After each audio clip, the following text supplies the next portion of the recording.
There you go. So you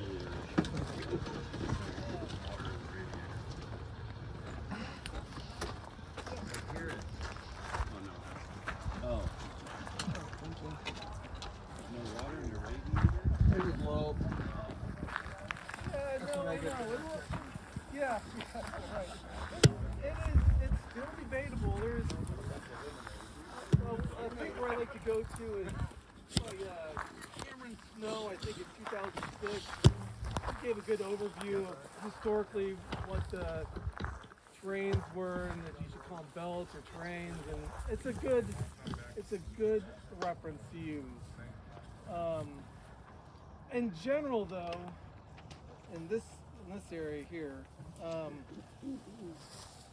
it's very generalized.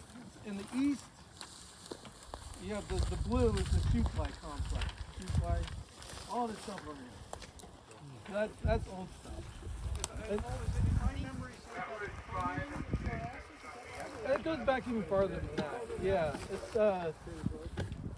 it's at least Devonian. It might even go farther back than that. But there's a Devonian plutons that intrude it, so they know it's older than Devon. Okay, in the west, you've got just what they call the Western Metamorphic Belt.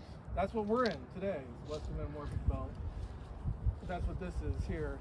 And it's Jurassic, metavolcanics, and metasediment, slates and metasandstone. Okay, then in between it gets divided up a little bit. So I just like to use the central belt as pretty much everything in between. And so it'd be like this stuff.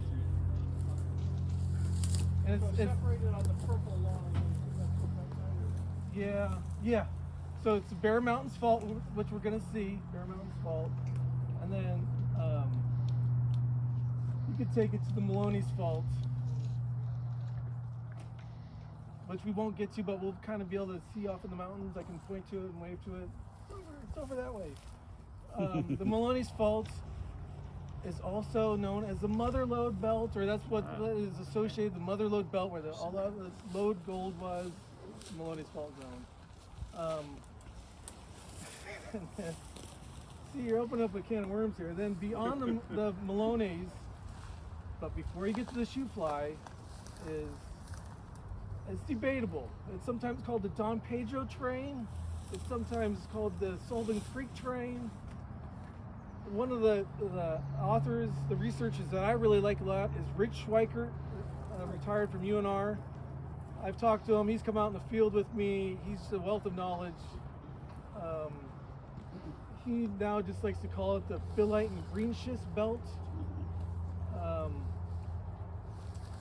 And then there's a little strip called the Calaveras complex. That's between the phyllite and green schist belt and the shoe fly. There's a lot, and lots of researchers have different theories on it. It's an area of current research. John Wakabayashi, I know he's given trips to NCGS. He's got constantly kind of evolving thoughts on it.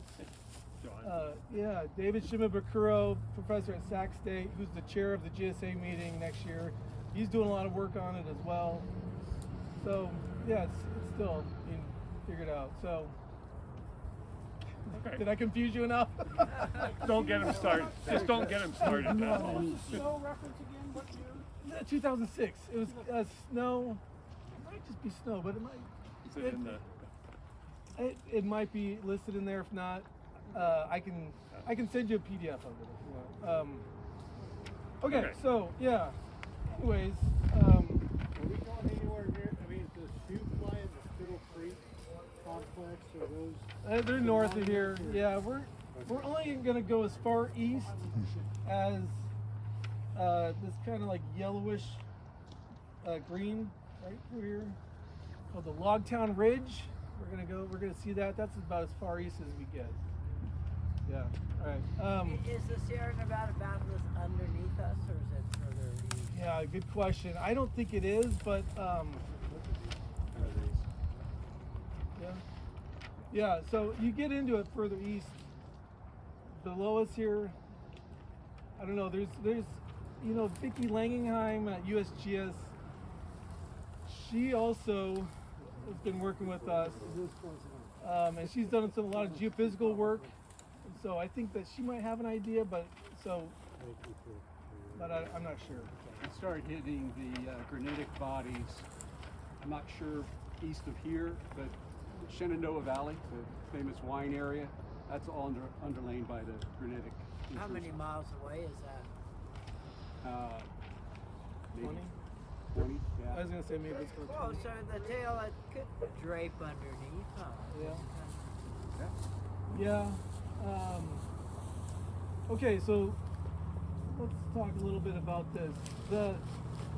I always look at these through the lens of like making the geologic maps that I made. So a lot of the old maps, whenever there was slate or shale, they would call it the Mariposa Formation.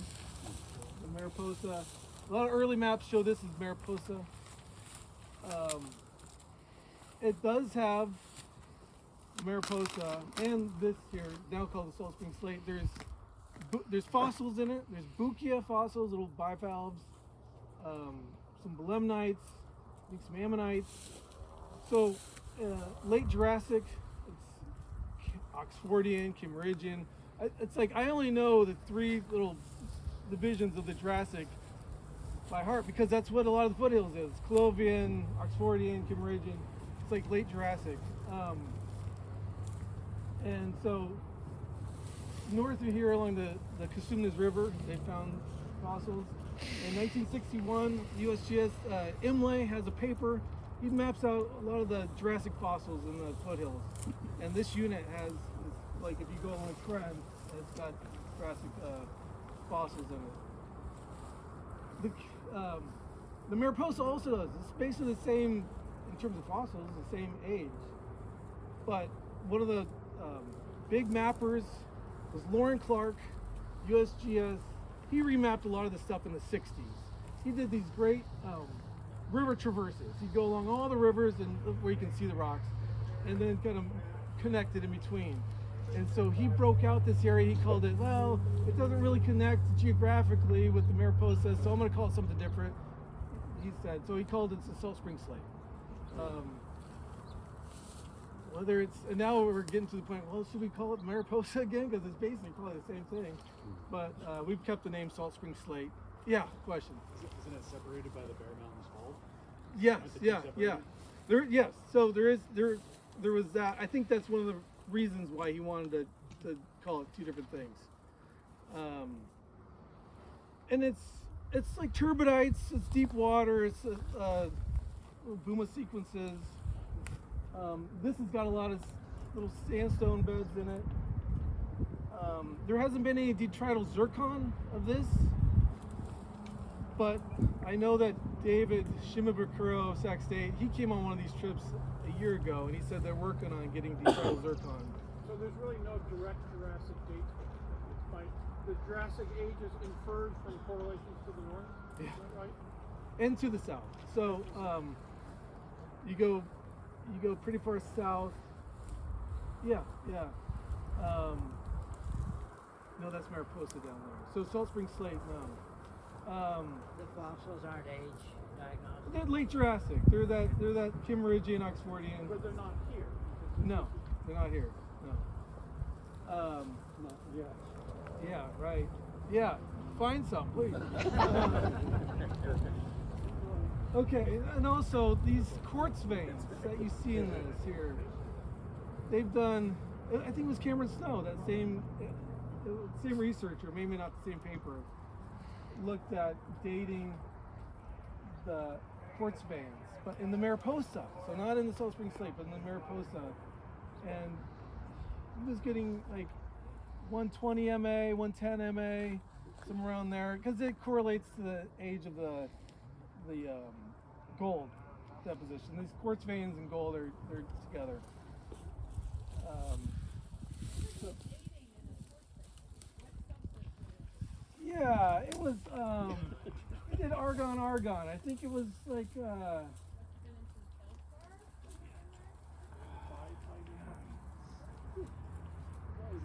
I'm not sure. Yeah, I would think of something like that. Yeah. Let's see.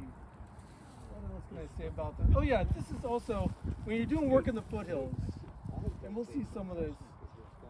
You always got to be suspicious about the attitude of the beds, in my opinion. When I was going to school in the Bay Area, there's this classic example of slope creep up Claremont Canyon and the Claremont Shale, right? Like you can see it like all bending over. Yeah, and so you see that a lot in the foothills, where the closer you get to the surface, the flatter the foliation gets. And so I like to get like really deep below the surface in cuts or in stream beds to measure attitudes, because sometimes I just think the really flat stuff is not really what's happening. I think mostly it's pretty steep here. Can I ask you if, Yeah. if that's what we're seeing right here? You see that it looks like there's a feature here, but Yeah. the beds are kind of, is that the creek, do you think? You know what? I think that might be a little drag fold. I think that where all this little grass is going up there, I think there's a little bump there. There's one there and there's one right here. I think you see a little bit of drag there. Is bedding parallel to the cleavage? Yeah, for the most part, yeah.